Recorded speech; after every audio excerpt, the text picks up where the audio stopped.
Hello, welcome to E24. Now, it wouldn't be the X Factor, would it, each year, without all the voting drama and the show's contestants making the headlines each week. And yes, there was life before John and Edward. Remember last year there was a huge stir when Laura White was voted off. After the weeks as favourites, the Bolton singer suddenly got the boot and thousands of people signed an online petition to get her reinstated. Well, after all that, Laura's now releasing her first solo single.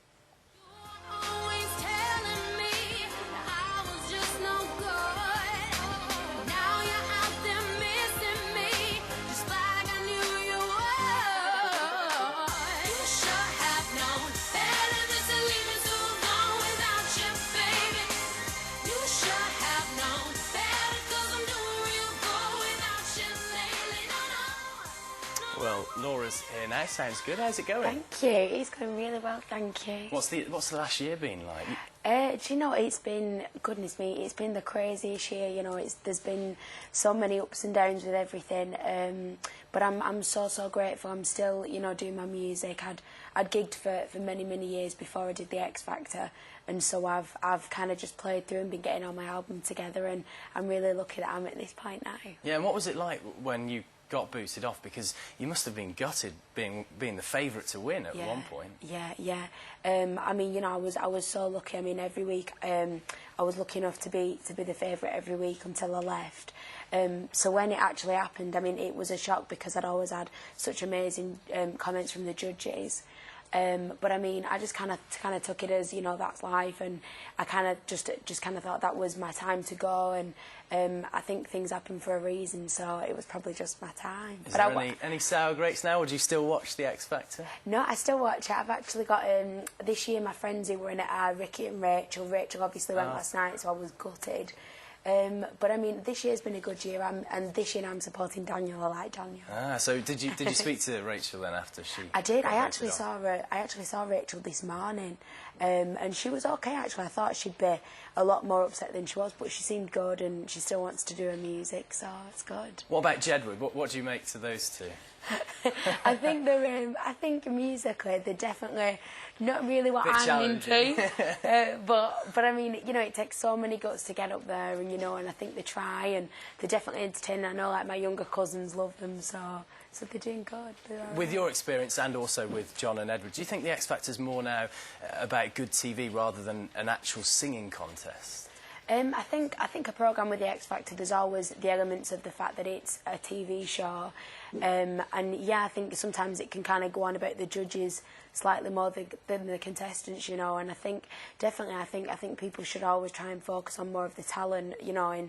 In definitely with the contestants, I mean, they've probably worked at it. I'd worked for years with my music, and so I was really passionate to kind of get my music out there and heard. So it should be taken seriously. Yeah. And I know you're still living in Bolton. You've been coming down to London to record your new single. Has Cheryl Cole been involved in that at all? She's not actually done any of my new stuff. No, I mean, you know, I'm so grateful to Cheryl because she, you know, she gave me my first break, which is what I'd worked for years for. And I mean, you know, my writers have been so amazing. The people who've done my album and Madonna's producers, so I've been really blessed who I've worked with. So the show's, you know, really helped me out in a lot of ways. That's great. Thanks ever so much for coming in today. Just before you go, were you a fan of the Backstreet Boys back in the day? I'm a massive fan of the Backstreet Boys. I love them. So really? I'll be excited to see what they're doing, yeah. Well, there were so many fans, of course, back in the 90s, so many young girls like them. The Backstreet Boys sold 75 million records, bagging countless chart hits. And if you're feeling nostalgic, the good news is they're back. The lads start their UK tour tomorrow in Newcastle and have a brand new album out called This Is Us. It's been years in the making because I think Backstreet Boys may have lost their way a little bit, you know, and like, you know, through the years, you know, kind of finding yourself from Black and Blue, and then we had like a little bit of time off, and then started like recording albums again, went through a little transitional period, did sort of like some rock type stuff, you know, and then those albums just turned out, and, you know, we learned and came back to basics. You performed on the X Factor last night. It's the first time you've ever done anything like that. What was the experience like? You know, to be in that seat, sort of, and to be able to, you know, give your opinion, you know, on talent, you know, and on future talent, you know, that this entire country, like, you know, is loving right now.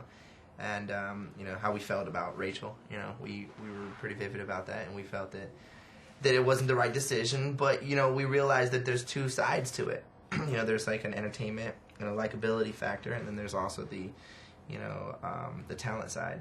So I think you have to have the full package, you know, in order to really be accepted. And there's nothing wrong with that, you know, and that's why I think our two little buddies, Jedward, are doing so well, because they're so damn entertaining. You know, they really are. They're a ton of fun to watch, and we didn't realize they were that big a fan. So then we invited them to the show and at our O2 Arena show.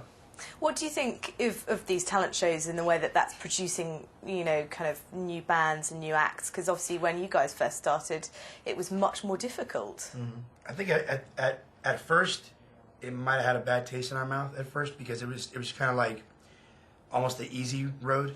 You know, you win this show, you get a record deal, you get money, and then you release a record, and you know it's kind of all mapped out and planned for you.